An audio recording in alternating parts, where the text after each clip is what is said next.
Polar Express.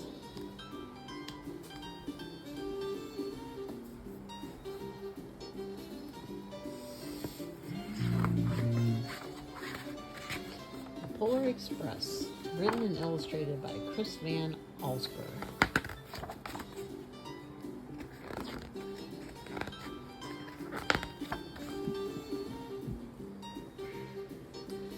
On Christmas Eve, many years ago, I lay quietly in my bed. I did not rustle the sheets. I breathed slowly and silently. I was listening for a sound a friend had told me I'd never hear, the ringing bells of Santa's sleigh. There is no Santa, my friend had insisted, but I knew he was wrong. Late that night, I did hear the sounds, but not of ringing bells. From outside came the sounds of hissing steam and squeaking metal. I looked through my window and saw a train standing perfectly still in front of the house.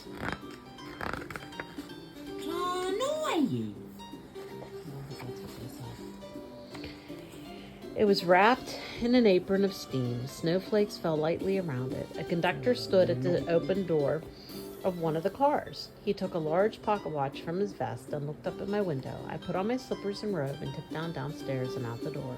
"All aboard!" the conductor cried out. I ran up to him. "Well," he said, "are you coming?" "Where?" I asked. "Why, to the North Pole, of course," was his answer. "This is the Polar Express." I took his outstretched hand and he pulled me aboard.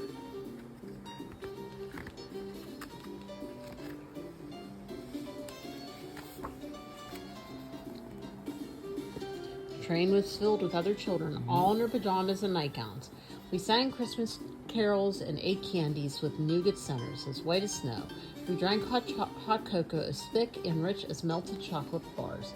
Outside, the lights of towns and villages flickered in the distance as the Polar Express raced northward. Soon there were no more lights to be seen. We traveled through the cold, dark forest, where lean wolves roamed and white-tailed rabbits hid from our train as it thundered through the quiet wilderness. We climbed mountains high.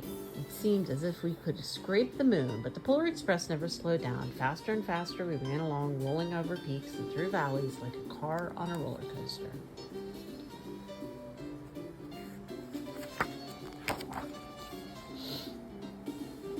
The mountains turned into hills, the hills into snow-covered plains. We crossed the barren desert of ice, the great polar ice cap. Lights appeared in the distance. They looked like the lights of a strange ocean liner sailing on a frozen sea. "There," said the conductor, "is the North Pole." The North Pole was a huge city standing alone at the top of the world, filled with factories where every Christmas toy was made. At first we saw no elves. They were all gathered in the center of the city. The conductor told us this is where Santa will give the first gift of Christmas. "Who receives the first gift?" we all asked. The conductor answered, "He will choose one of you." "Look," shouted one of the children, "the elves!" Outside we saw hundreds of elves. Our train drew closer to the center of the North Pole. We slowed to a crawl. So crowded were the streets with Santa's helpers. When the Polar Express could go no farther, we stopped and the conductor let us out. We pressed through the crowd to the edge of a large open circle. In front of us stood Santa's sleigh. The reindeer were excited. They pranced and paced, ringing the silver sleigh bells that lunged from their harnesses. It was a magical sound, like nothing I'd ever heard. Across the circle, the elves moved apart and Santa Claus appeared. The elves cheered wildly. He marched over to us and, pointing to me, said, "Let's have this fellow here." He jumped onto his sleigh. The conductor handed me up. I sat on Santa's knee and he asked, "Now what would you like for Christmas?"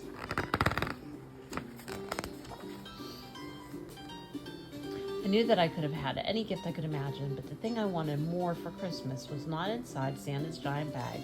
What I wanted more than anything was one silver bell from Santa's sleigh. When I asked, Santa smiled. Then he gave me a hug and told an elf to cut a bell from a reindeer's harness. The elf tossed it up to Santa. He stood holding the bell high above him, and he called out, "The first gift of Christmas."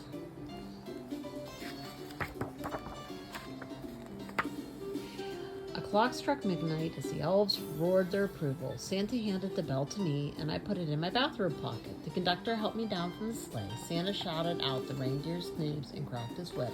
His team charged forward and climbed into the air. Santa circled above us and then disappeared in the cold, dark, polar sky. As soon as we were back inside the Polar Express, the other children asked to see the bell. I reached into my pocket, but the only thing I felt was a hole. I had lost a silver bell from Santa's sleigh. "Let's hurry outside and look for it," one of the children said. But the train gave a sudden lurch and started moving. We were on our way home. Hollering. It broke my heart to lose the bell. When the train roared into my house, I sadly left the other children. I stood at the doorway and waved goodbye. The conductor said something from the moving train, but I couldn't hear him. What? I yelled out. He cupped his hands around his mouth and said, "Merry Christmas," he shouted. The Polar Express let out a loud blast from its whistle and sped. On Christmas morning, my little sister Sarah and I opened our presents. When I looked as everything had been unwrapped, Sarah found one small box behind the Christmas tree. It had my name on it. Inside was a silver bell.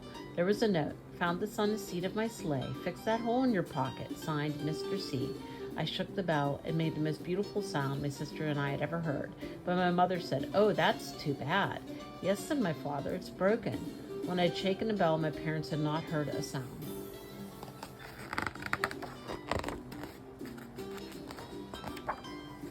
At one point, most of my friends could hear the bell, but as years passed, it fell silent for all of them. Even Sarah found one Christmas that she could no longer hear its sweet sound. Though I've grown old, the bell still rings for me as it does for those who truly believe. The end.